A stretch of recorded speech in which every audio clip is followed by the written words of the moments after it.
Muy bien. Ahora ya vamos a ver específicamente, ya centrando el tema, a las partes contratantes en una contratación estatal. Tal como ya lo hemos indicado en reiteradas oportunidades, son dos las partes en la contratación pública: la entidad que contrata bienes, servicios, consultoría y obras que le permitan alcanzar y cumplir sus metas y objetivos institucionales, y de la otra parte el proveedor, que es el principal colaborador para tal efecto y también que participa en procesos de contratación con el afán de alcanzar una oportunidad de negocio.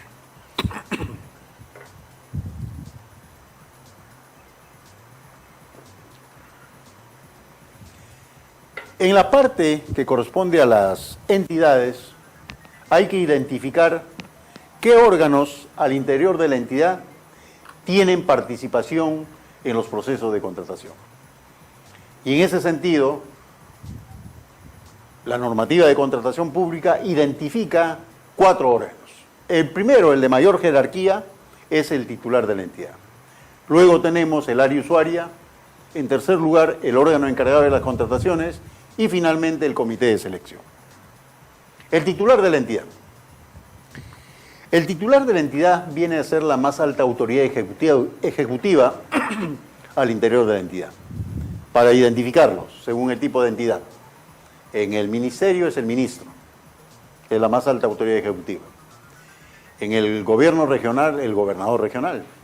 En las municipalidades, los alcaldes. Esas son las más altas autoridades ejecutivas y por tanto a ellas le corresponde, ¿no?, el papel del titular de la entidad en el tema de contratación pública. ¿Qué competencia tiene? La normativa de contratación pública establece o resume la competencia del titular de la entidad en 3 verbos: autorizar, aprobar y supervisar las contrataciones que lleva a cabo esa entidad pública. A través de la primera competencia de autorizar, le compete al titular de la entidad autorizar la contratación de bienes, servicios y obras. ¿Cómo se materializa eso? Cuando, por ejemplo, a comienzo de año aprueba el plan anual de contrataciones. Luego, también le compete al titular de la entidad aprobar todos los instrumentos y elementos que se generen en un proceso de contratación. Por ejemplo, el propio plan anual de contrataciones como instrumento de gestión, el expediente de contratación, designa el comité de selección, ¿no? Y finalmente supervisa el desempeño, la actuación del área usuaria, del órgano encargado del comité de selección, y dentro de esa labor de supervisión puede tomar decisiones, como por ejemplo declarar la nulidad de un procedimiento. Eso en la labor de supervisión de velar el desempeño, la actuación que le corresponde a cada uno de los órganos en la oportunidad que le corresponde participar en un proceso de contratación. Se establece que el titular de la entidad puede delegar mediante resolución la autoridad que la normativa le otorga. Tal como hemos señalado anteriormente, el titular de la entidad, en tanto más alta autoridad ejecutiva de la respectiva entidad, por la labor que le corresponde al ministro, al alcalde, al gobernador regional, se considera que es poco probable que él pueda estar en el día a día de las contrataciones que lleva a cabo esa entidad. Y por tanto, lo conveniente para el sistema de contratación, para que no se trabe y no se afecte la oportunidad de la compra, es que la mayor parte de las atribuciones, de las competencias que le asigna la normativa al titular de la entidad, pueda ser objeto de delegación. Eso significa, por regla general, que el titular de la entidad puede delegar en otra instancia, en otros órganos de la entidad, las competencias que le asigna la normativa. Sin embargo, hay algunos aspectos donde se limita esa posibilidad de delegación. Por ejemplo, en el caso de aprobación de contratación directa, ¿no? Como sabemos, la contratación directa viene a ser lo que antes nosotros conocíamos como exoneraciones. Es decir, cuando se configura alguna causa de situación de emergencia, desabastecimiento, proveedor único, etcétera, le permite a la entidad contratar directamente, sin la necesidad de llevar a cabo un procedimiento de competencia y concurrencia, ¿no?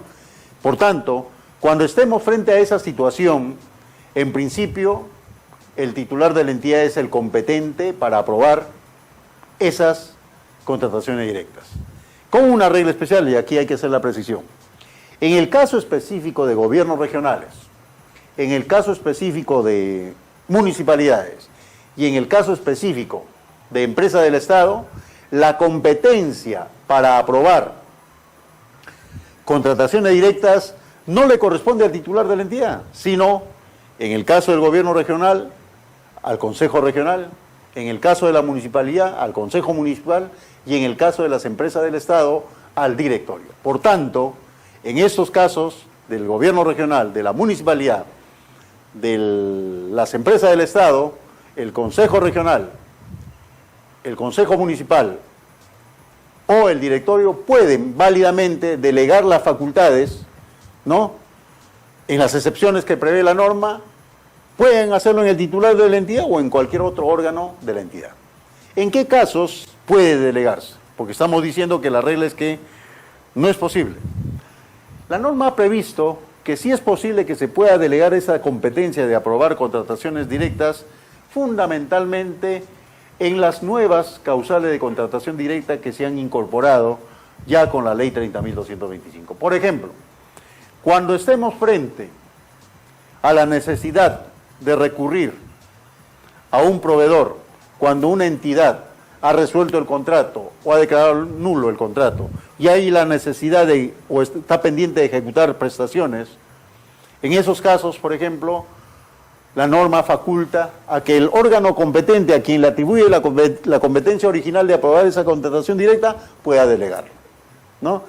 También, por ejemplo, para los efectos de contratar la asesoría para la defensa de funcionarios o servidores. Y así hay una serie de excepciones que la norma señala donde sí es posible delegar. ¿En qué casos fundamentalmente no se puede delegar? Fundamentalmente en las contrataciones directas por causales de contratación directa tradicionales. Por ejemplo, situación de emergencia, desabastecimiento, servicios personalísimos con carácter de secreto militar. Fundamentalmente en esos casos no se puede delegar. Tiene que ser la autoridad a quien la norma atribuye la competencia la que tiene que aprobar. Muy bien. Y además también se restringe o se prohíbe, mejor dicho, la posibilidad de delegar cuando tenga que declararse nulo, ya sea el procedimiento de selección o ya sea el contrato. En esos casos, sí o sí, necesariamente, el titular de la entidad es el que debe declarar la nulidad, ya sea del procedimiento o ya sea del contrato. Eso no se puede delegar. El otro órgano que tiene participación en un proceso de contratación es el área usuaria. ¿Cuál es la competencia principal que tiene el área usuaria? La competencia principal que tiene el área usuaria es definir el requerimiento, ¿no? Esa es la competencia que tiene definir el requerimiento. Para tal efecto, debe quedar claro también cuál es el alcance del concepto de área usuaria. En principio, ¿no?, áreas usuarias son aquellas cuyas necesidades pretenden ser atendidas. Podemos equipararla, en gran parte de los casos, a cada una de las unidades orgánicas de una entidad pública. Pero también alcanza el concepto de área usuaria cuando cada una de las unidades orgánicas tiene un requerimiento común. Vamos a poner un ejemplo. La municipalidad tiene varias unidades orgánicas. Primero está el Consejo Municipal, la Alcaldía, la Gerencia Municipal. Cada una de esas tiene las gerencias de apoyo, las gerencias de asesoría, y luego vienen los órganos de línea, ¿no? Y cada uno de los órganos de línea viene a constituir en principio un área usuaria. Muy bien, pero puede ocurrir que haya un requerimiento común a todas estas unidades orgánicas. Vamos a poner un ejemplo muy sencillo. Una municipalidad, después de muchos años, va a requerir y tiene presupuesto para adquirir computadoras para su trabajo, labor diaria. Por tanto, requiere computadoras el Consejo Municipal, requiere computadoras la Alcaldía, requiere computadoras la Gerencia Municipal, la Oficina de Administración, la Oficina de Sistemas, la Oficina de Planeamiento, la Oficina de Asesoría Jurídica, etcétera, etcétera. requieren computadora. Y obviamente los órganos de línea, la gerencia de infraestructura, de desarrollo social, etcétera, todas requieren computadora. Por tanto, hay un requerimiento común a varias unidades orgánicas. Pero en este caso no todas pueden ser áreas usuarias, sino va a ser área usuaria aquella que por la especialidad se acerca más a las funciones que le corresponde a esa unidad orgánica. En el caso, en el ejemplo que estamos dando, el que va a tener la labor o el papel de área usuaria va a ser el área, por ejemplo, de informática o de sistemas, ¿no? Porque tiene que ver con el tema de equipos de cómputo.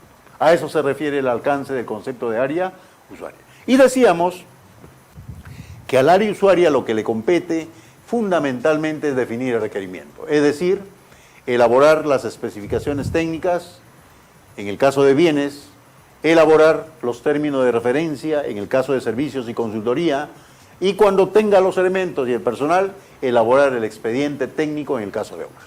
¿Por qué? Porque cada uno de estos documentos va a contener la definición de las características, de los requisitos de calidad, de la cantidad y otras condiciones en que se va a contratar un bien, un servicio o una obra. Esa es competencia del área usuaria. Adicionalmente, aparte de definir el requerimiento, a ella le corresponde formular el requerimiento. No nos olvidemos que el proceso de contratación propiamente se inicia cuando el área usuaria formula el requerimiento.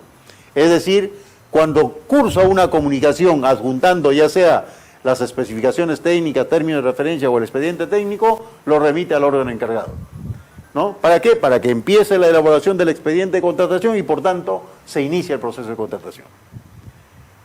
También el área usuaria puede tener participación excepcionalmente, obviamente, cuando en la etapa de consultas y observaciones alguno de los participantes en el procedimiento de selección, ¿no?, formula alguna consulta o alguna observación que está vinculado con el requerimiento, ¿no? Y ese requerimiento ha sido definido por el área usuaria.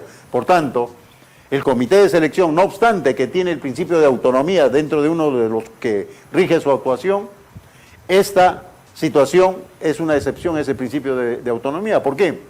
Porque frente a una consulta o una observación que tiene que ver con el requerimiento, el comité de selección no puede tomar decisión por sí solo. Tiene que tener la conformidad del área usuaria, ya sea para acoger la consulta o la observación o ya sea para rechazarla, ¿no? Porque tiene que tener la conformidad del área usuaria. Porque la competencia, vuelvo a reiterar, de definir el requerimiento es del área usuaria. Y en la etapa o en la fase de ejecución contractual, el área usuaria fundamentalmente le corresponde la labor de supervisión de la ejecución contractual. Es decir, el control de la ejecución física del contrato.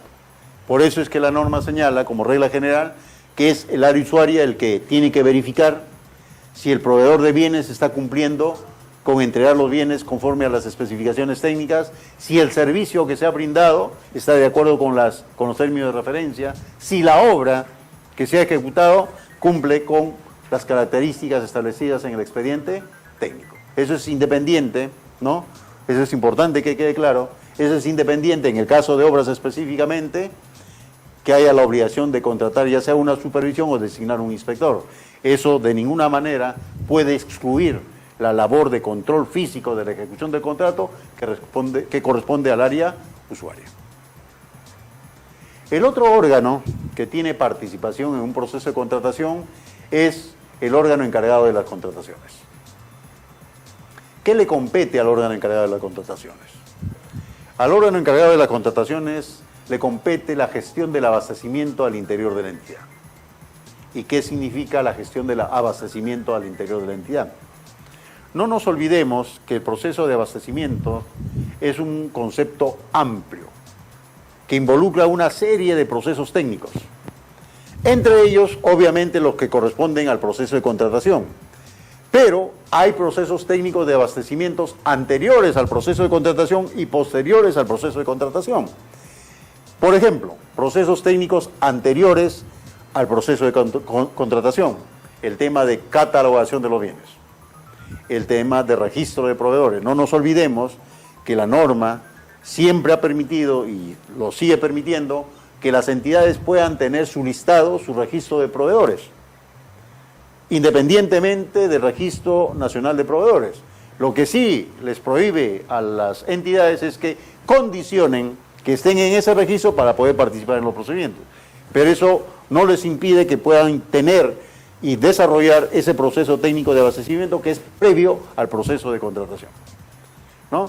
Y obviamente también va a formar parte de todo este esquema de abastecimientos el propio proceso de contratación, que culmina con cuando se entrega el bien, el servicio o la obra y se efectúa el pago correspondiente. Pero una vez que culmina el proceso de contratación, vienen otros procesos técnicos de abastecimiento, como el tema de almacenamiento, el tema de distribución, el tema de disposición final. Todo ese proceso integral de abastecimiento es responsabilidad del órgano encargado de las contrataciones. Y en el caso específico del proceso de contratación, al órgano encargado de las contrataciones le corresponde planificar, preparar y efectuar las contrataciones. Consolida los requerimientos, elabora el plan anual de contrataciones, elabora el expediente de contratación inicial en base al requerimiento del área usuaria, le corresponde la custodia del expediente de contratación, efectúa el estudio o indagación de mercado, va a determinar el valor estimado o valor referencial cuando corresponda, va a determinar el tipo de procedimiento de selección en forma definitiva, le corresponde realizar la fiscalización posterior y participa también, ¿no?, en el control, pero administrativo, de la ejecución contractual. Y aquí hay que establecer una diferencia. Hemos dicho que el área usuaria ejerce el control físico de la ejecución contractual, es decir, ella es la que tiene que verificar que la prestación se ejecute en los términos que se ha previsto previamente, ya sea en las especificaciones técnicas, ya sea en los términos de referencia y excepcionalmente en el caso del expediente técnico, ¿no? En cambio, el órgano encargado de las contrataciones se va a encargar del control administrativo legal de la ejecución del contrato. Vamos a dar un ejemplo para que se establezca esa diferencia. En una adquisición de bienes se ha celebrado un contrato de computadoras, digamos, donde se ha establecido que el contratista va a entregar las computadoras a los 30 días calendario de emitida la orden de compra, de recibida la orden de compra. ¿Qué es lo que va a controlar el área usuaria? Que se cumple el plazo hasta el día 30, que si se entrega el día 30 se cumpla con las especificaciones técnicas de las computadoras. Eso es lo que le corresponde controlar al área usuaria. En cambio, el órgano encargado de la contratación ejerce el siguiente control. Supongamos que llegue el día 30 y el área usuaria determina que no ha cumplido dentro del plazo el contratista con entregar los bienes. Por tanto, en forma inmediata tiene que comunicar, ¿no?, al órgano encargado, primero, para que le requiera el cumplimiento al contratista, y segundo, para que determine las penalidades a aplicar.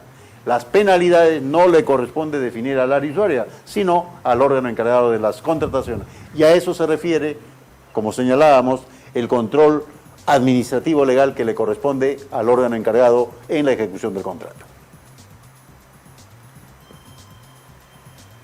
¿Qué órganos están a cargo del procedimiento? Eso también es importante que quede claro. Vamos a ver. Se mantiene la normativa de contratación pública, la que está próxima a entrar en vigencia, mantiene la regla de que son órganos a cargo del procedimiento el comité de selección y el órgano encargado de las contrataciones. Necesariamente se tiene que designar un comité de selección específico o entre comillas ad hoc cuando estemos frente a una licitación pública, a un concurso público, a una selección de consultores individuales o en el caso de una adjudicación simplificada para ejecución de obras o consultoría de obras. En cada uno de estos casos debe designarse un comité específico o ad hoc, para cada uno de esos procedimientos. Por otra parte, se señala que el órgano encargado de las contrataciones tiene como responsabilidad conducir las adjudicaciones simplificadas, la comparación de precio, la subasta inversa electrónica y la contratación directa. Pero se les da otra opción. Ahora la nueva normativa da otra opción en estos casos.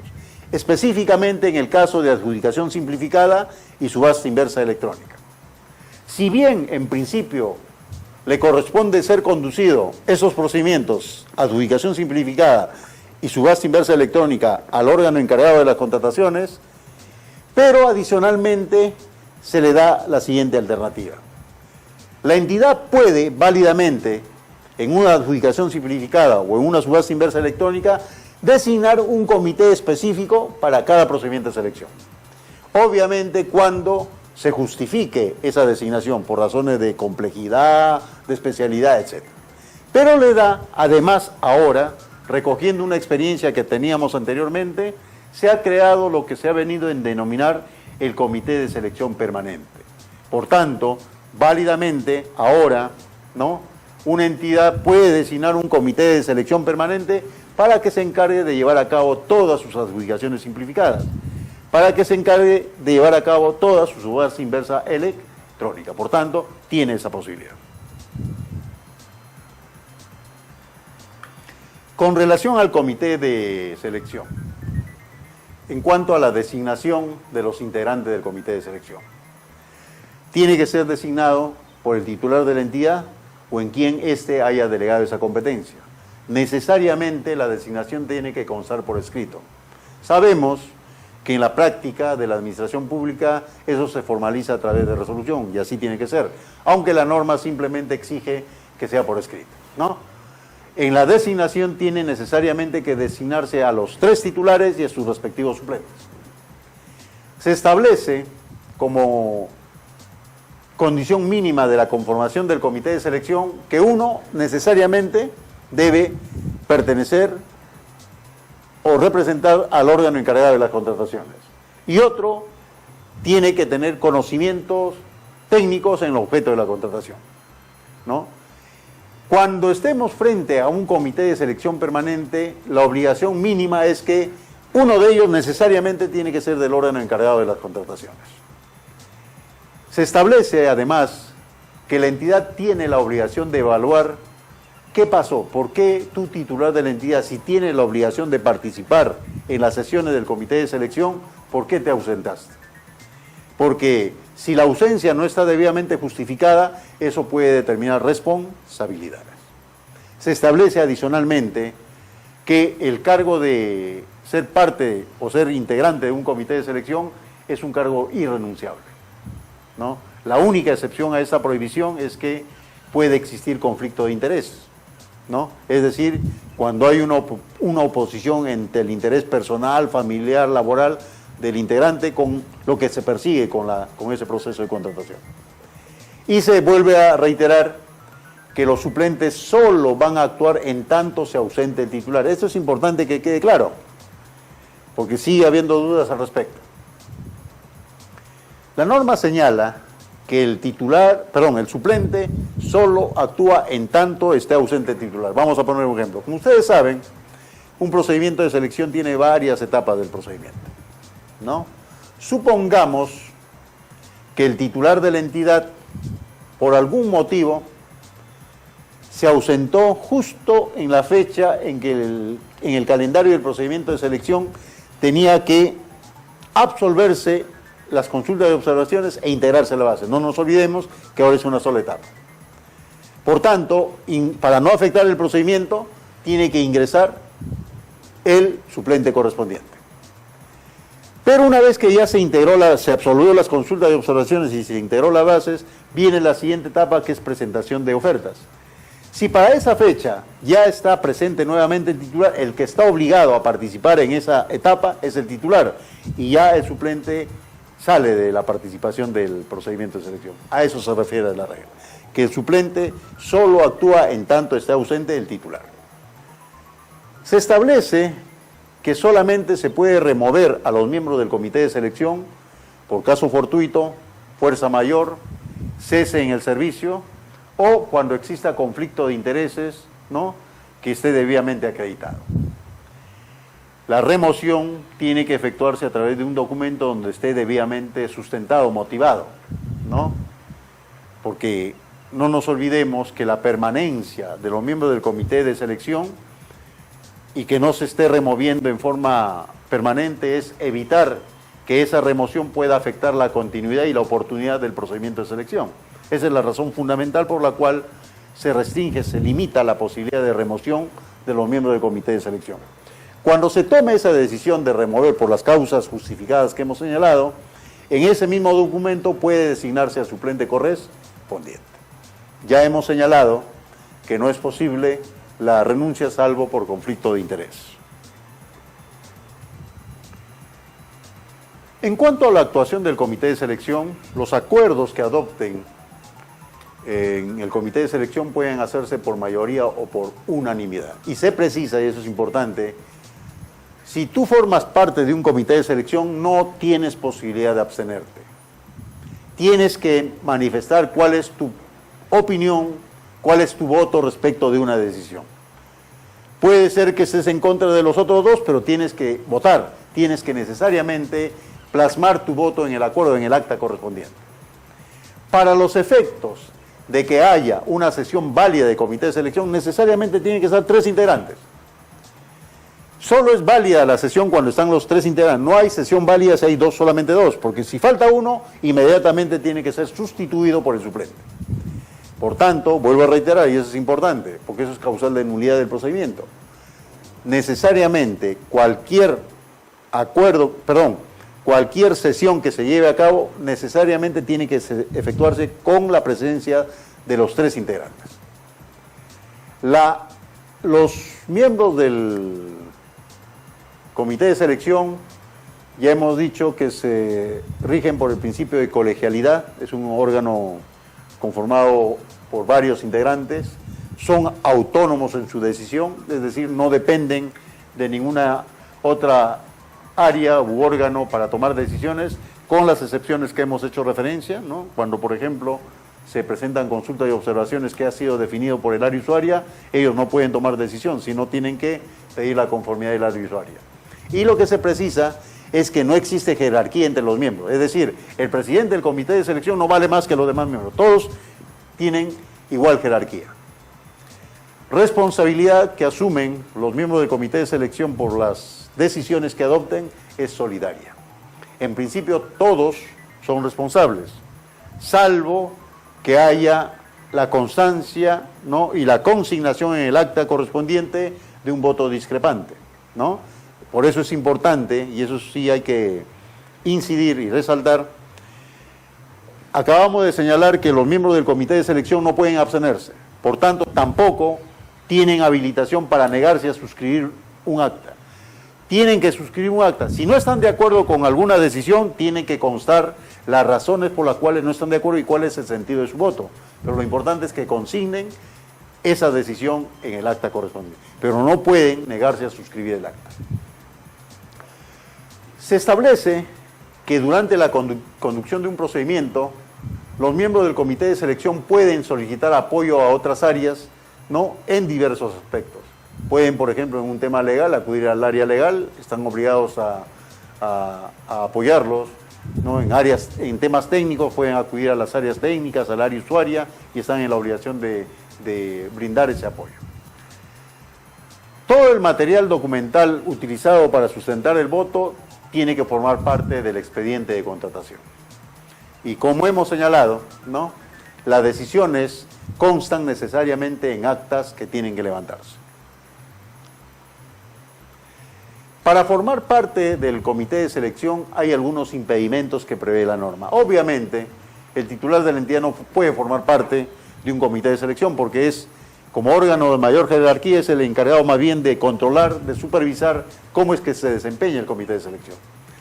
También están impedidos todos los servidores públicos que tengan atribuciones de control o fiscalización tales como regidores, consejeros regionales, directores de empresas, auditores, entre otros, salvo cuando el servidor del órgano de control institucional sea miembro con conocimiento técnico en el objeto de la contratación. También están impedidos los servidores que por disposición normativa o por delegación hayan aprobado el expediente de contratación, hayan designado el comité de selección, hayan aprobado los documentos del procedimiento de selección o tengan facultades para resolver el recurso de apelación. Este impedimento, se hace la precisión, se circunscribe al proceso de contratación a que se refieren las delegaciones antes señaladas. Responsabilidades esenciales de los gestores de la contratación al interior de la entidad. Todos los que participan en un proceso de contratación son responsables de organizar, elaborar la documentación y conducir el proceso de contratación, así como la ejecución del contrato y su conclusión de manera eficiente, siempre guiados por el concepto de gestión por resultados. Cuando haya conflicto de interés, la entidad tiene la obligación, la responsabilidad de prevenir y solucionar cuando existen conflictos de interés. Ya hemos señalado que el conflicto de interés consiste fundamentalmente en que hay oposición entre el interés personal, familiar, ¿no?, laboral probablemente de algún miembro del comité de selección con el interés que se persigue con esa contratación. Y en cuanto a la responsabilidad de los gestores de la contratación pública al interior de la entidad, esto se determina de acuerdo con el régimen jurídico que las vincule con la entidad. Como sabemos, en la administración pública hay una serie de regímenes legales de vinculación, ya sea laboral o de otra índole. Tenemos la 728, la 276, los contratos CATS, etc. A eso se refiere. Las responsabilidades se van a definir de acuerdo al régimen jurídico que a cada uno de estos servidores los vincule con las entidades públicas. Conflicto de interés en la cadena logística. Y aquí hay que tener en cuenta estas definiciones. ¿Qué es un acto de corrupción y qué es un conflicto de interés? Acto de corrupción consiste en el requerimiento o aceptación o el ofrecimiento u otorgamiento, ya sea directa o indirectamente a un servidor público o persona que ejerce funciones públicas de cualquier objeto de valor pecuniario, favores, dádivas, beneficios, promesas u otras ventajas para sí mismo o para otra persona o entidad a cambio de la realización u omisión de cualquier acto en ejercicio de funciones públicas. Ese concepto hay que tenerlo muy en cuenta en un proceso de contratación. Conflicto de interés, ya lo hemos señalado, es la situación o relación en la que los intereses personales, laborales, económicos, financieros del servidor pudieran estar en conflicto con el interés público o el cumplimiento de las funciones o deberes a su cargo.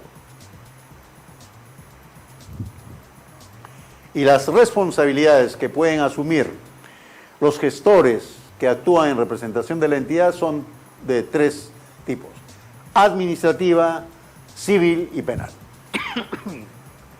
La responsabilidad administrativa funcional es aquella en la que incurren los servidores y funcionarios por haber contravenido el ordenamiento jurídico y las normas internas de la entidad a la que pertenece. Se encuentren vigente o se haya extinguido el vínculo laboral o contractual al momento de su identificación durante el desarrollo de la acción de control.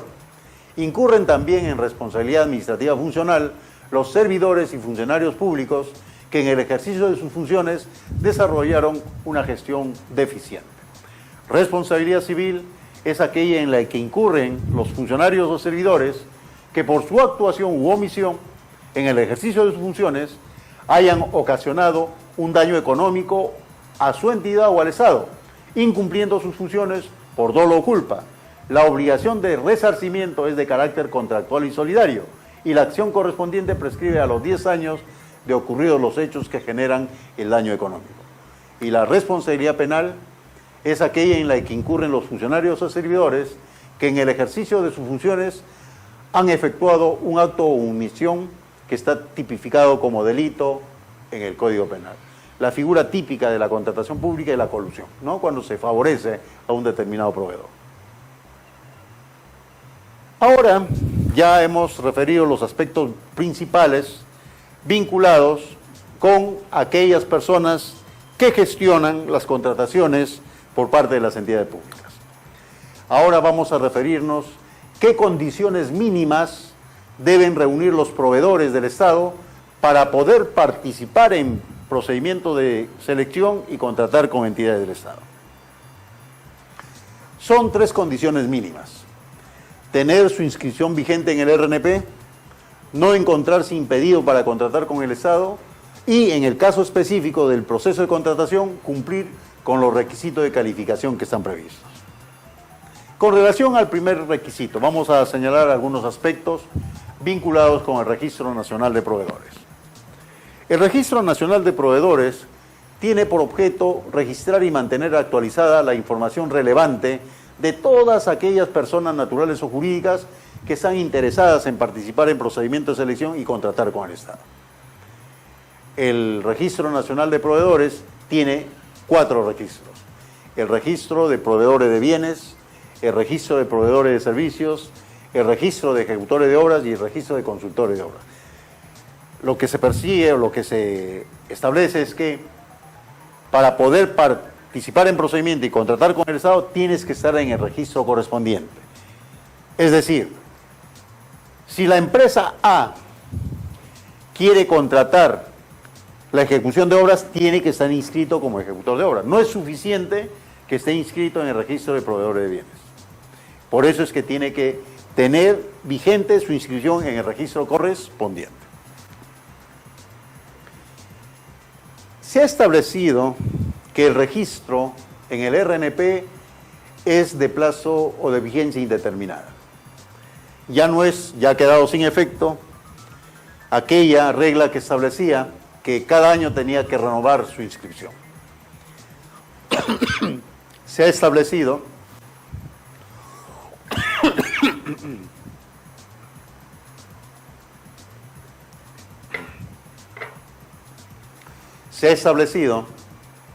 que ahora la vigencia es indeterminada. Pero esta vigencia indeterminada está acompañada de una obligación: la obligación de mantener actualizada la información que ha declarado ante el RNP.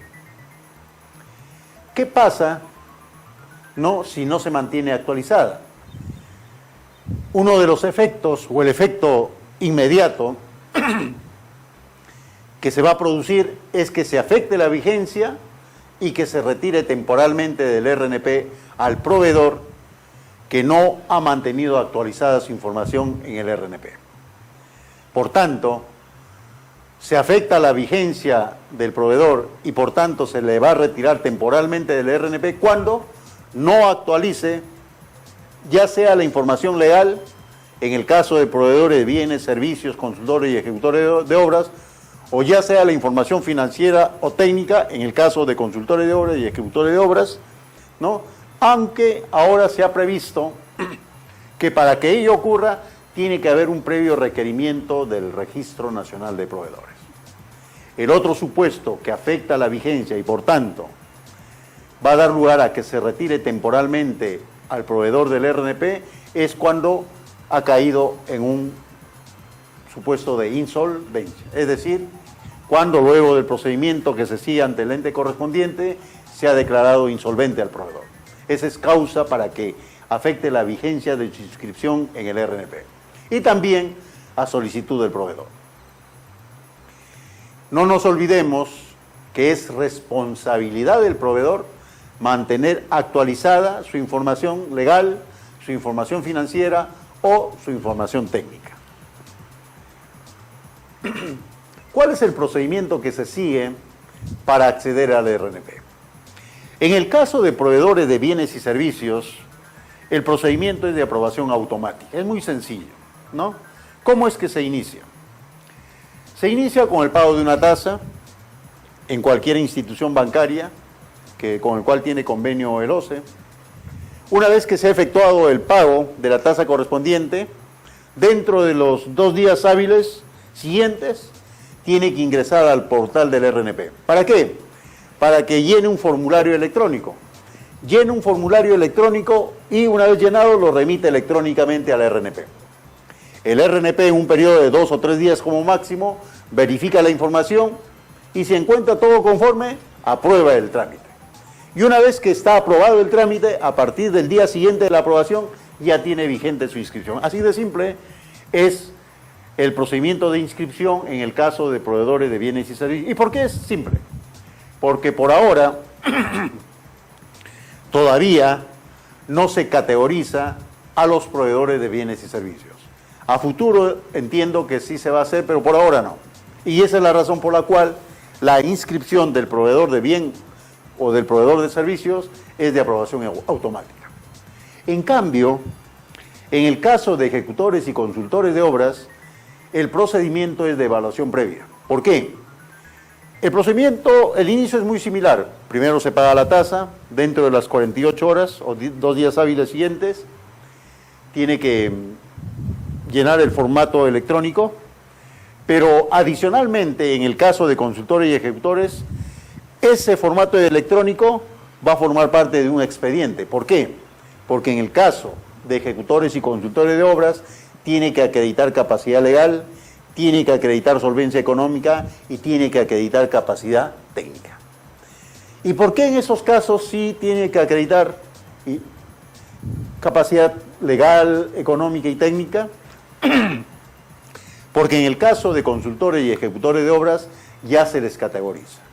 En el caso de ejecutores de obras se le da una capacidad máxima de contratación y en el caso de consultores de obras se le da una especialidad. Y además, dentro de cada especialidad, una categoría. Esa es la razón por la cual tienen que presentar un expediente, que está sujeto a una evaluación previa. Pero ya el OCE ha logrado el récord histórico que tenía hace algunos años atrás, que al 7º día de iniciado el trámite de inscripción de un ejecutor o consultor de obra ya tiene la decisión. O aprueba el expediente o formula la observación.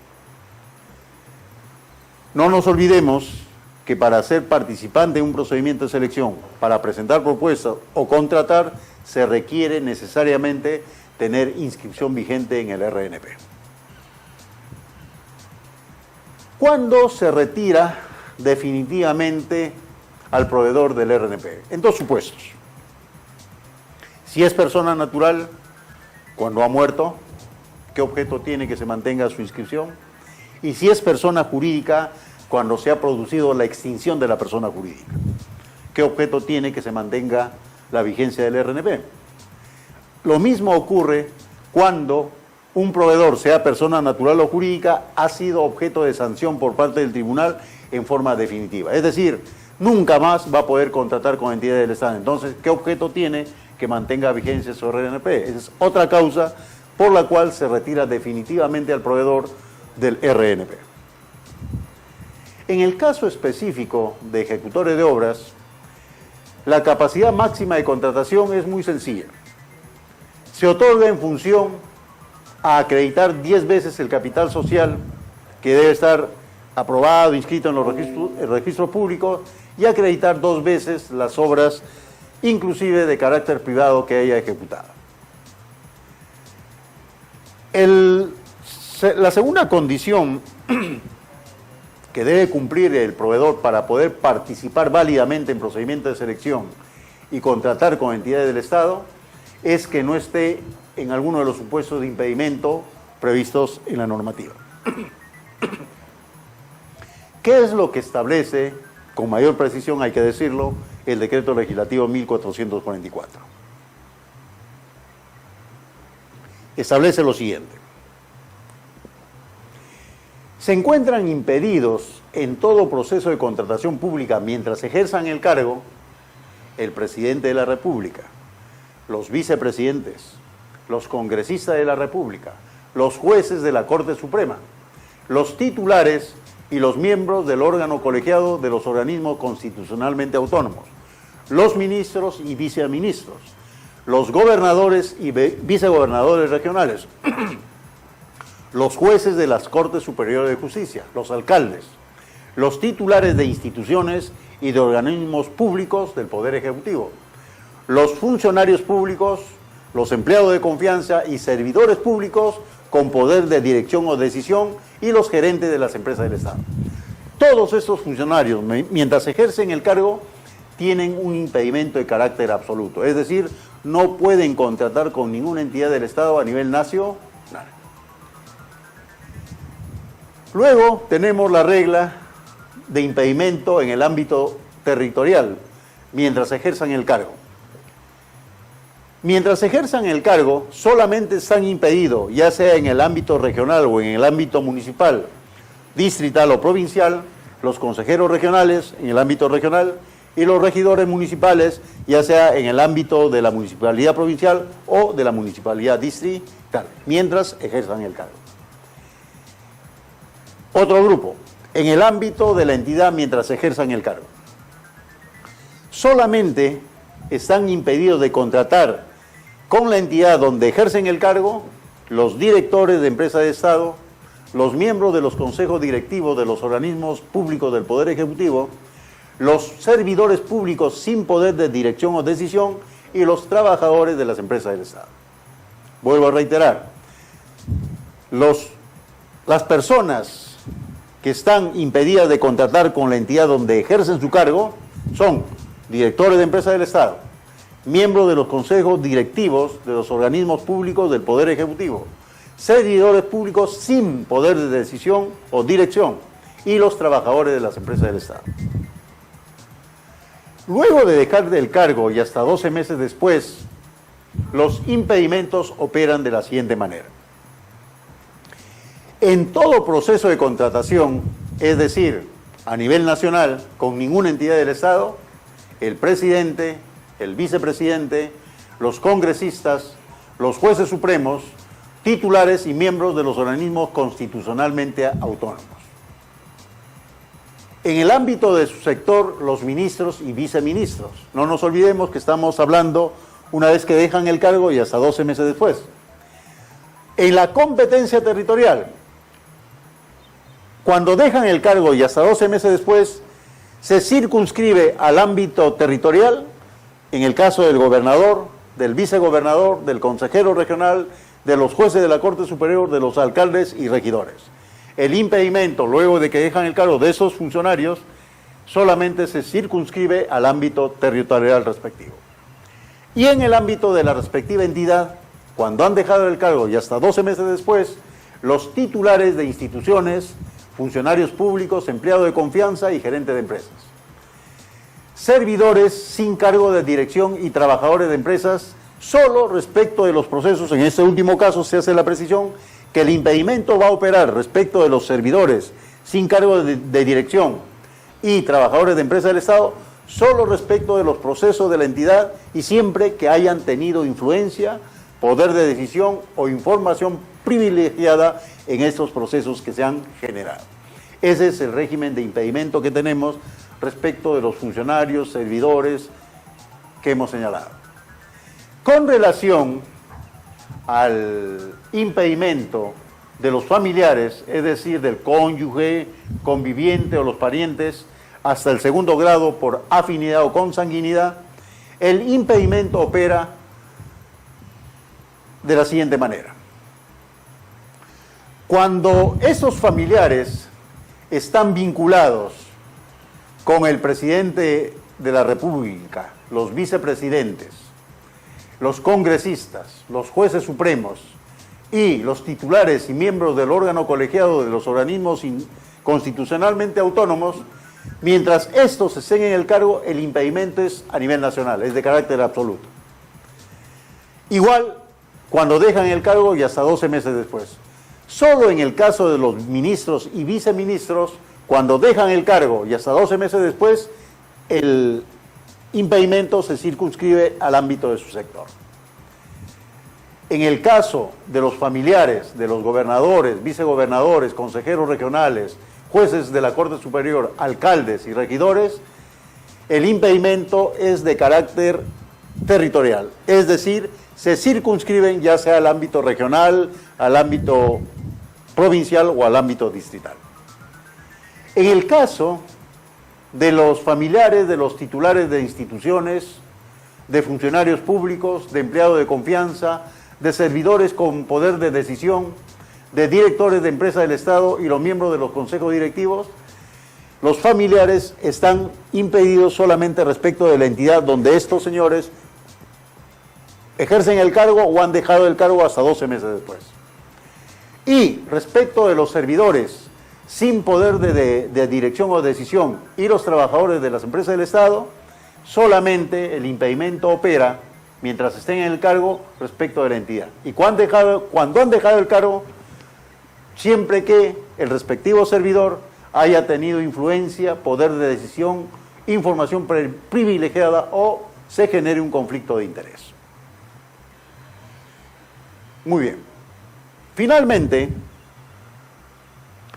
con relación a las condiciones que deben reunir los proveedores para participar en procedimiento de selección y contratar con el Estado, ya hemos hecho referencia a las condiciones de carácter general. 1, tener su inscripción vigente en el RNP, en el registro correspondiente. 2, no estar en los supuestos de impedimento que hemos señalado. Y el tercero, que ya es más específico, se refiere al procedimiento de selección correspondiente, cumplir con los requisitos de calificación que se han previsto en el respectivo procedimiento, ¿no? En los documentos del respectivo procedimiento. No nos olvidemos que los requisitos de calificación tienen por objeto verificar las condiciones que debe reunir el postor para los efectos de poder ejecutar la prestación objeto del contrato.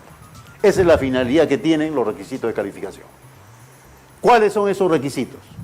Capacidad legal, que ahora se circunscribe solamente a la habilitación para desarrollar una actividad económica regulada.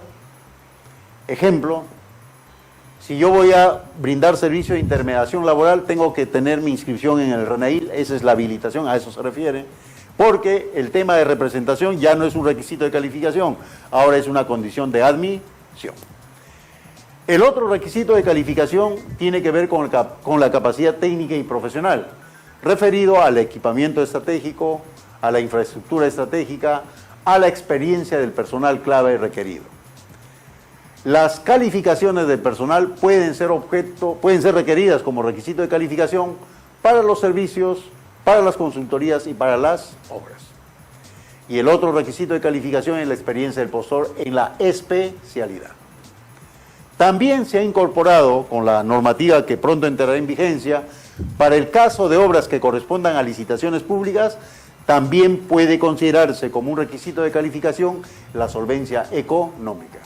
Obviamente, hay que estar muy atentos, muy alertas con con las bases estándar que el día de mañana, el 30 de enero, que entre en vigencia, estas modificaciones se van a publicar por parte del OCE. Y aquí un comentario adicional.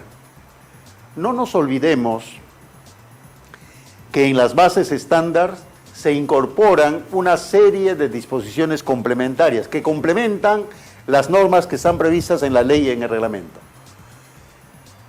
En las bases estándar ustedes pueden apreciar que hay una serie de párrafos de color celeste o azulino. Esas son las disposiciones complementarias y hay que tener muy en cuenta esas disposiciones complementarias porque hay que aplicarla a ese procedimiento en específico. Y obviamente, ¿no?, cuando mañana, el día 30 de enero, se publiquen las bases estándar por parte del OCE, recogiendo las modificaciones que entrarán en vigencia en esa fecha, se deberán tener en cuenta los criterios, la forma de acreditación, ¿no?, el puntaje que se prevé, la forma de acreditar que se prevé y los criterios que se prevé en cada uno de estos requisitos de calificación, tanto para la capacidad legal, tanto para la capacidad técnica y profesional, tanto para la experiencia del postor como para la solvencia económica. Haciendo la precisión, eso es importante, que en el caso de capacidad técnica y profesional, cuando el objeto contractual sea la consultoría de obras y la ejecución de obras, se ha establecido, como ya lo hemos señalado al principio de la exposición, que esa acreditación en esos objetos contractuales solamente lo va a realizar el ganador de la buena pro para los efectos de la suscripción del contrato. En el caso de consultoría y ejecución de obras, tal como hemos señalado, el órgano encargado verifica la capacidad técnica y profesional para la suscripción del contrato.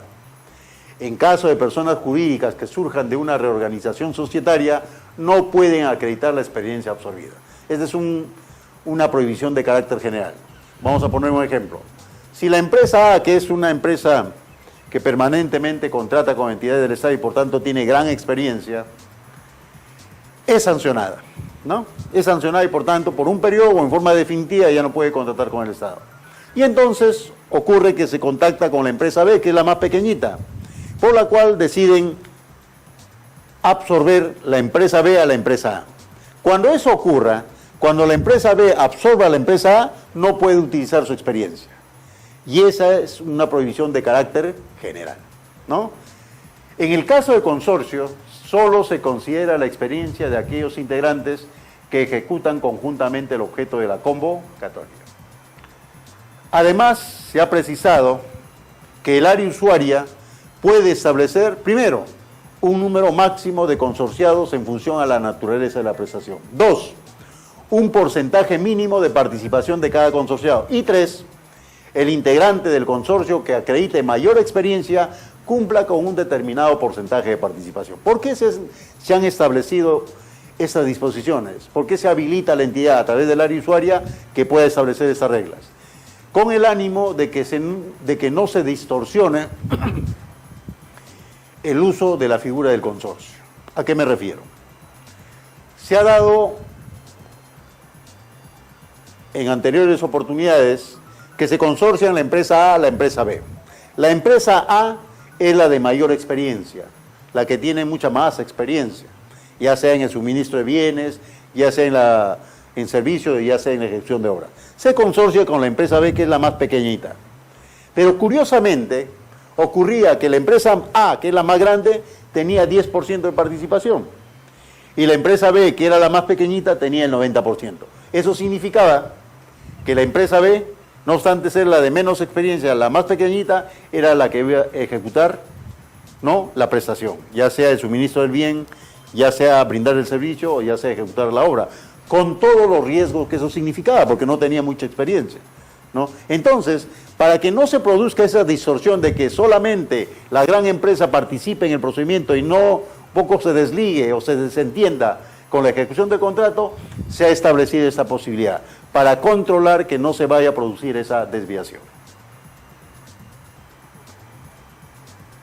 Por tanto, si bien se mantiene la posibilidad de el concepto de complementariedad de condiciones y capacidades, se da esa posibilidad que hemos señalado anteriormente a la entidad de que pueda controlar esa distorsión. El consorcio, no nos olvidemos que en el tema contractual tiene responsabilidad solidaria. En cambio, en el tema de infracciones, fundamentalmente se ha establecido la posibilidad de que se pueda individualizar. Y se establece que puede dar lugar a la individualización de la responsabilidad administrativa de los consorciados en función a la naturaleza de la infracción, cuando se trata de obligación de carácter personalísimo, en función a lo que se haya establecido en la promesa o contrato de consorcio, o de acuerdo a lo que se haya establecido en el contrato que se suscriba con la entidad. Muy bien.